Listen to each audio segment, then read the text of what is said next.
Alors le courant salafi et les frères musulmans, c'est vraiment les deux grands courants de ce qu'on appelle le revivalisme ou le fondamentalisme, je ne sais pas beaucoup le mot en fait, mais du fondamentalisme islamique, même si j'aime pas beaucoup le mot, en tout cas pour se comprendre, pour qu'on sache de quoi on parle. C'est-à-dire, c'est les deux grands courants qui ont en commun cette idée que la solution au problème du monde musulman viendra de l'islam. C'est ce qui va les rassembler. Et d'un islam qui doit être l'islam authentique, donc avec une volonté, là encore, de se rapprocher d'un idéal fantasmé qui a existé, le croient-ils l'un et l'autre, dans le passé, et avec lequel il faudrait renouer dans l'avenir. Maintenant, ce qui va les distinguer est quand même majeur. C'est d'une part que alors, le courant salafi, lui, son origine, elle est plutôt, dans sa version contemporaine, elle est plutôt saoudienne, c'est plutôt le cheikh Mohammed Abd al-Wahhab d'Arabie Saoudite, qui est le cofondateur de l'État saoudien au XVIIIe siècle. On parle parfois de wahhabisme, en fait, et c'est vrai que le wahhabisme est le socle doctrinaire, en fait, de ce qu'on appelle aujourd'hui plus largement le salafisme. Et ce qui va distinguer donc les salafis et les frères musulmans, c'est que pour les frères musulmans, la question est une question fondamentalement politique. Ce que je veux dire par là, c'est qu'on a vu qu'avec Hassan al-Banna, la solution, c'est l'État islamique. C'est-à-dire la solution, c'est, après la chute du califat, de reconstruire une structure qui permet aux musulmans de vivre dans un ordre politique islamique.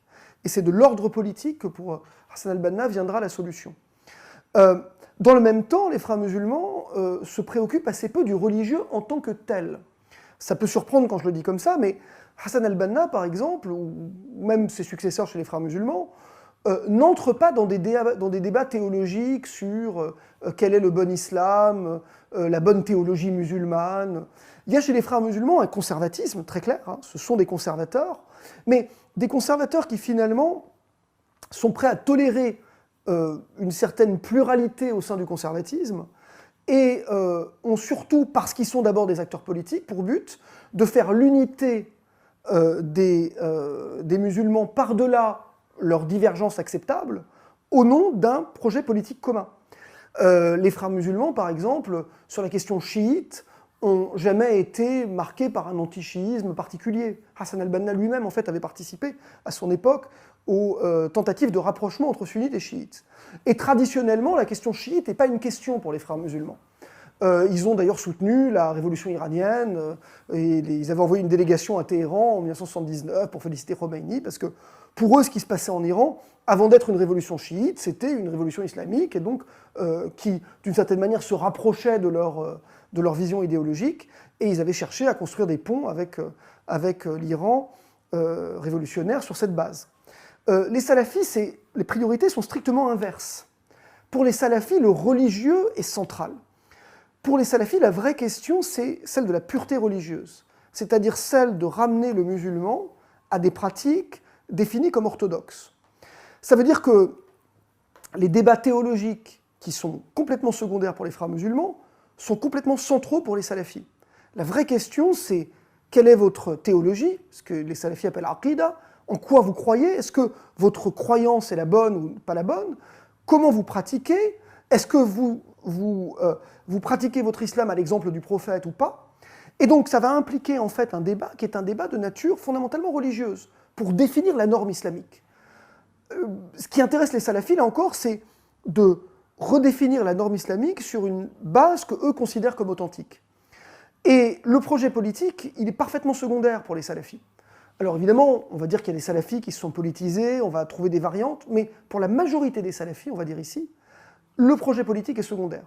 C'est la prédication qui traite essentiellement de thèmes autour de la croyance et la pratique individuelle, qui sont le cœur de métier des salafis. C'est pour ça que la plupart du temps, en fait, les salafis ne sont pas impliqués en politique. Souvent, d'ailleurs, ils n'en parlent pas. Dans le monde musulman, ces dernières décennies, ils ont souvent été plutôt en bons termes avec les dictatures, parce qu'en fait, ils ne se mêlaient pas de politique, donc ils faisaient de la prédication, mais ils parlaient essentiellement de questions de mœurs et de croyances. Donc quand vous étiez Ben Ali, Kadhafi ou Saddam, ça ne vous dérangeait pas vraiment, en fait. D'autant que les salafis considéraient en général qu'il fallait soutenir les pouvoirs en place, parce que pour pouvoir réformer l'islam, pour pouvoir le purifier, il fallait que, d'abord, bien s'entendre avec les autorités, puis il fallait qu'il y ait un ordre politique.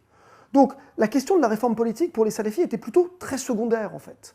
Alors effectivement, ce qui va compliquer un peu cette dichotomie que je trace entre les frères musulmans comme acteurs finalement, dont on peut dire que pour les frères musulmans, le politique est une fin, le religieux est un moyen, alors que pour les salafis, c'est le religieux qui est une fin.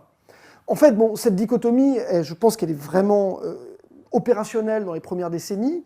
Effectivement, en fait, on va voir, à partir des années 70, se faire des hybridations qui compliquent un peu la dichotomie. Vous avez des acteurs qui sont ce qu'on va appeler des salafistes politisés, ou alors ce qu'on va appeler dans certains cas, je pense à mon ami défunt Hossam Tammam, qui avait écrit sur ce qu'il appelait la salafisation des frères, c'est-à-dire qu'il montrait comment dans certains pans de la confrérie des frères musulmans, en fait, on voyait tout un langage salafi en fait, prendre de plus en plus d'importance. Donc, effectivement, aujourd'hui, on n'a plus deux courants complètement imperméables l'un à l'autre. On a tout un spectre en fait, d'hybrides qui se sont développés. Mais concrètement, on a malgré tout qui subsiste dans les organisations cette dichotomie. Et elle est importante et elle explique pourquoi on va avoir des organisations qui vont faire des choix politiques très différents. Ça va vous expliquer pourquoi, en Égypte, vous prenez après 2011, les salafis et les frères musulmans sont un couteau tiré. Et ils vont faire des choix politiques exactement opposés. Au point que quand Sisi prend le pouvoir, il est soutenu par les salafis, le parti An-Nour, qui est le dernier parti religieux autorisé d'Égypte, contre les frères musulmans qui, eux, subissent la répression, alors que les salafis acquiescent. Donc, ça vous montre que là encore, les uns et les autres ont des priorités très différentes.